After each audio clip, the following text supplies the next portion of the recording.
ক্ষতি করা উচিত নয়, লা দরর ক্ষতি করা উচিত নয়, আর ক্ষতির সম্মুখীন হওয়াও উচিত নয়। আসসালামু আলাইকুম ওয়া রাহমাতুল্লাহি ওয়া বারাকাতুহু।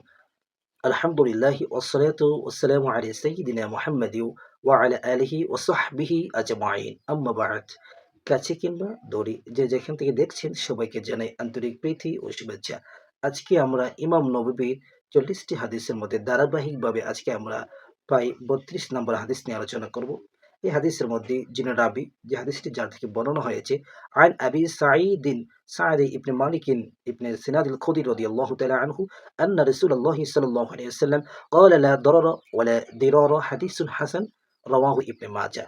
নবীজি সাল্লাল্লাহু আলাইহি ওয়াসাল্লাম বলতেছেন, লা দরর ওয়ালা দিরর ক্ষতি করা উচিত নয়, লা দরর ক্ষতি করা উচিত নয়, আর ক্ষতির সম্মুখীন হওয়াও উচিত নয়।